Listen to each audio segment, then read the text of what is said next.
Ladies and gentlemen, how you doing? Are you being gentle, man? How's it going, folks? Welcome to another edition of the one, the only terrific Poly Music Experience. I'm joined here by my cousin Michael. My name's Ben. Take it away, Michael. Tell them what we're doing today. Today, we're tackling the third album by System of a Down. Indeed, an album that they did not watch release. It is Steal This Album. And did we steal this album? The world may never know.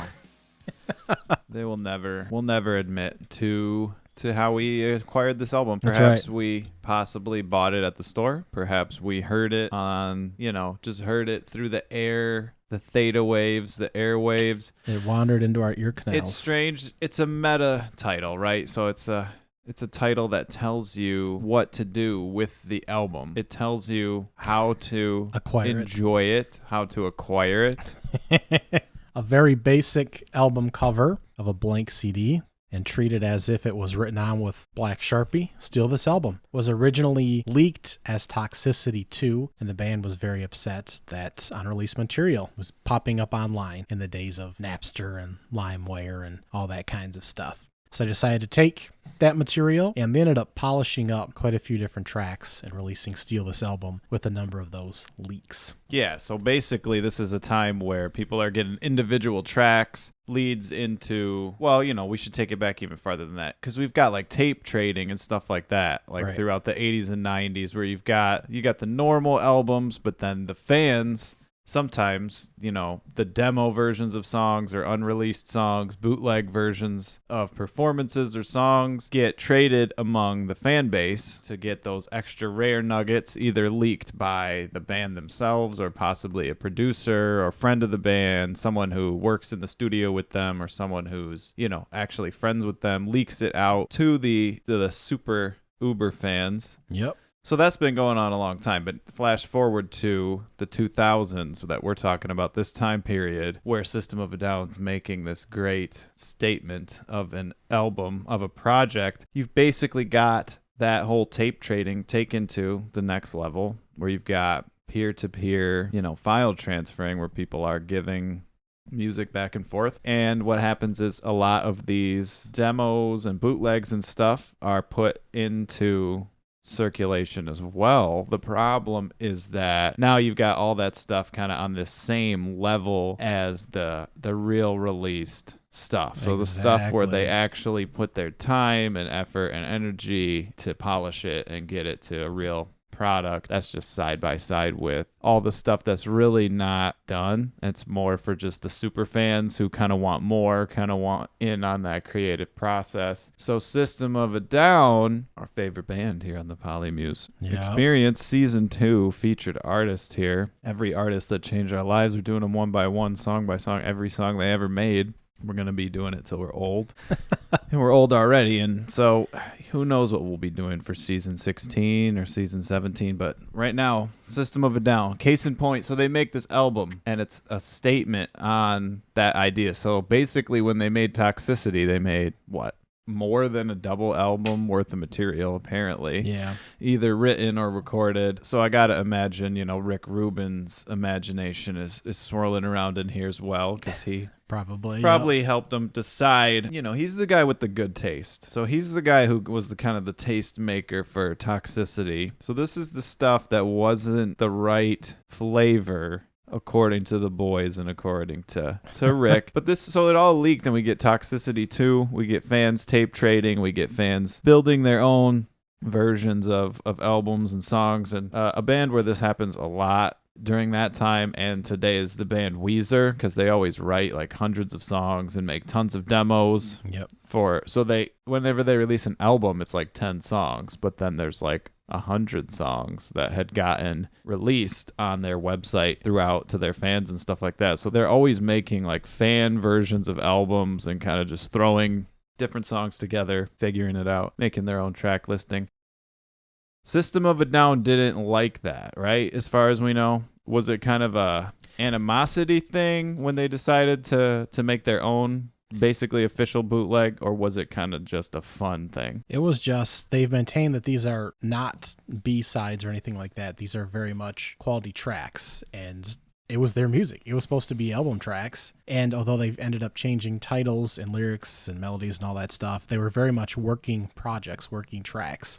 So although it ended up coming out as a project in the end anyways, it was very much embodied that you're stealing, you're ripping our stuff. But they still turned it into a profitable project anyways in the long run. So I guess it wasn't too far off. I'm going to throw out another, name drop a different artist here.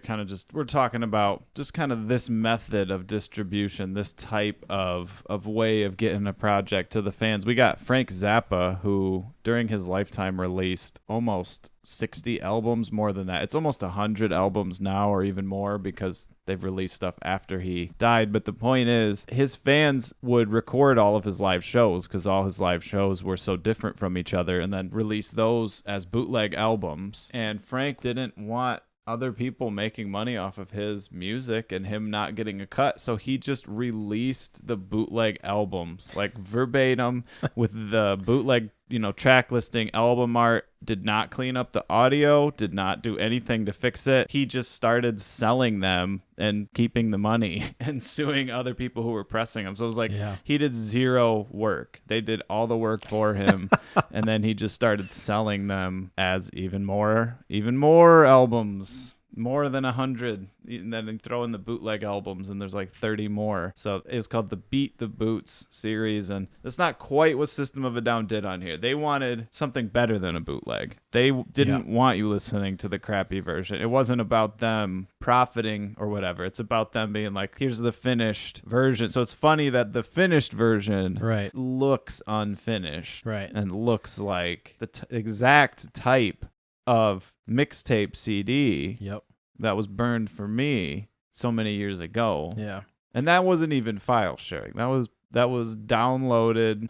You get licenses at that time where it's like so many burns, so many downloads. You buy the track and then it's like you can burn it 3 times. You can download it 3 times. That was back in that day. Yeah.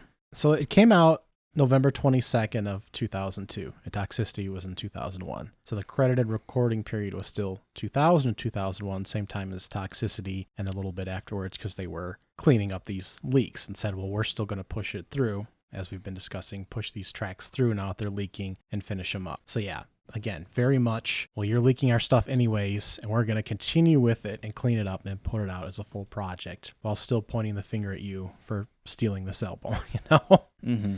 It's short. It's 43 minutes. Rick Rubin was a producer on it, as we've come to expect, Mr. Rick. It did peak at number 15 on the Billboard 200 charts, so it didn't hit as high as Toxicity, but it was certainly up there. I wonder why. Yeah, exactly.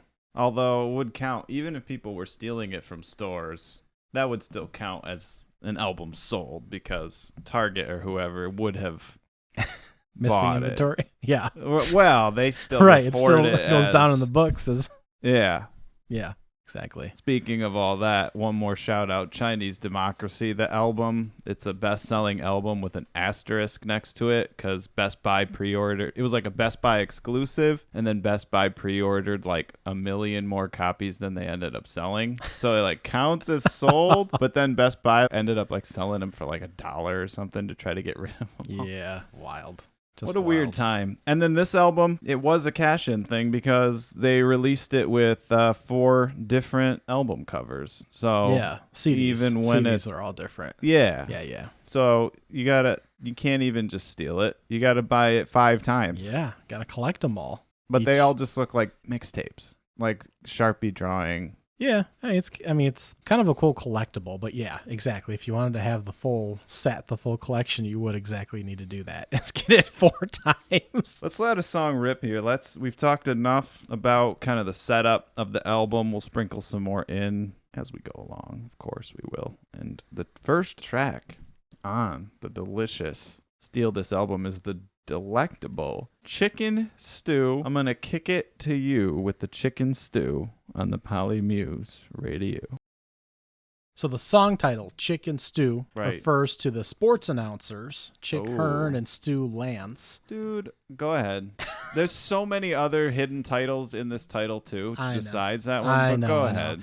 Just refers to a basketball game they were watching and a statement they made. It's in the intro. Ball games in the refrigerator, doors closed, lights are out, butter's getting hard. I mean, there's slang in there too. But Can you explain that? I believe the reference is We got the basketball, the juice. ball games in the expert podcaster refrigerator. in here. Ball games in the Yes. refrigerator. I believe it has something to do with Yeah. ball games over. Like in the it's fridge. closed, lights like out, take go it home. to the fridge. It's an Like old take us home. weird reference. Take it to the fridge. Let's take it home.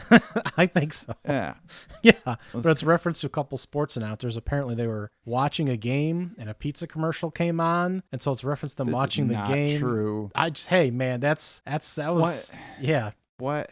Yeah, well. And it's also supposed to be, a little fun jab to open the album with the song, stating, it's like advertising buy, yet the album's called. It's the thing that we're not allowed to say or advocate on this podcast ever. Buy your music, folks. Here's an ad for Spotify, ladies and gentlemen. I don't even need to plug them. Why does nobody do that anymore? Because of things like Spotify.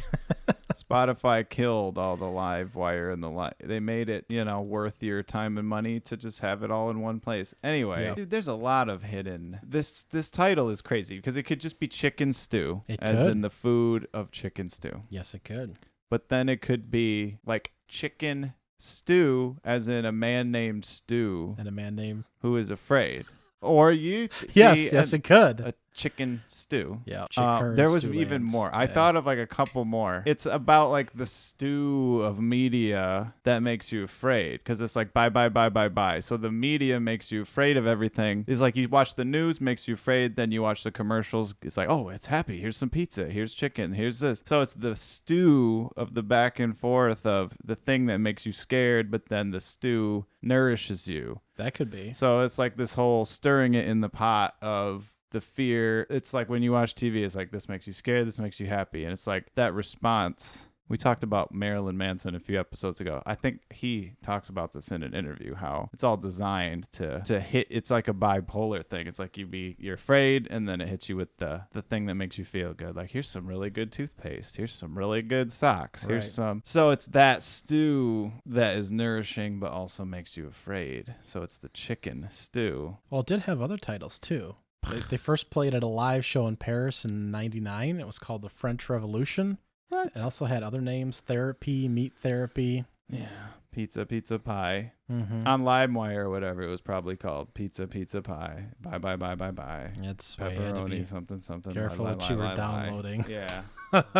on different things based on titles and stuff, because you never really knew. You never really knew sometimes. And the quality was bad, and that's why they sniped us. Got it. The quality on this is awesome. The drums sound great. The guitars sound great. It sounds crispy. It sounds like System of a Down by the numbers, really. It sounds like they really dialed it in. They kind of had all their presets. They kind of were like, here's how the drums sound. Here's how the guitars sound. They take it up. It's crispier than Toxicity. I feel like Toxicity is a little rawer. This sounds like more dry, kind of in the room sound, as opposed to like grungy, like up on the mountaintops sound.